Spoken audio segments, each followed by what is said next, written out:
Dear Diary, early this morning I had to use the bathroom. Rather than doing my duty on the clean bedding that the keeper had just changed, I felt I would do him a favor and smear it all over the window of my cage.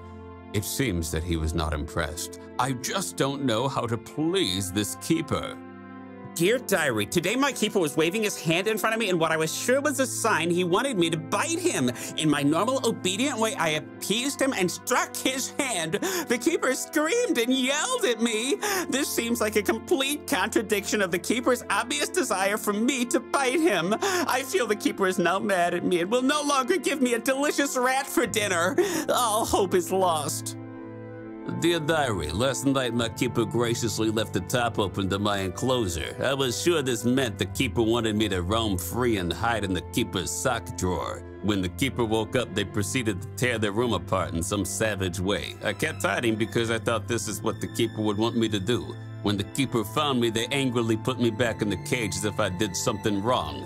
My keeper sends me mixed signals. Why would they want me in my cage when they leave the cage open? Dear Diary, my keeper always tells me I am the only love of their life. But today, when the keeper went to the top secret place where they magically find rodents, the keeper shocked me with a terrifying surprise. It seems the keeper now expects me to live in my modest housing alongside another snake. I must have done something terribly wrong for the keeper to want to replace me with another reptile. Will I ever win the keeper's love back?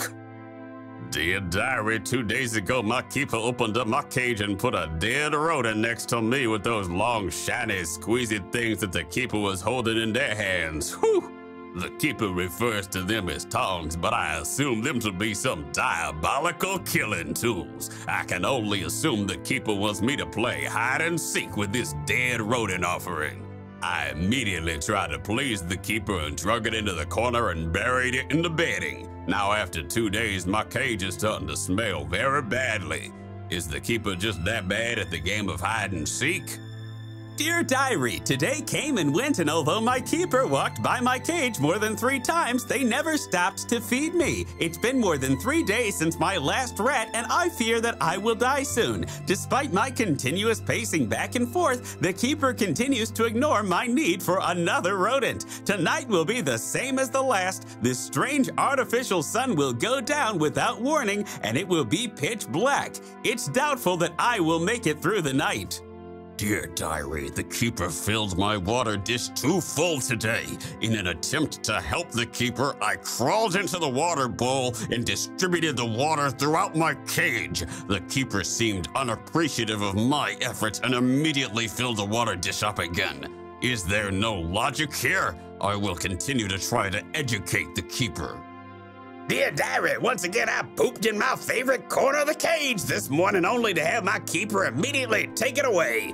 Come to think of it, I have never seen my keeper poop and can only assume that he is collecting my poop in some vain effort to understand the meaning of my excrement. In an effort to contribute to his understanding, I will continue to poop each day and possibly start smearing it all over the cage to help ease the process of his discovery. My work here is never done. Dear Diary, I have once again flipped my hollow log over to aid in reserving the proper feng shui of my cage. Unfortunately, for the 11th day in a row, my keeper has placed it back into the very spot it started. It's becoming increasingly clear to me that the keeper has no sense of how things should be. I must not lose hope in this battle of wills. I shall try again tomorrow.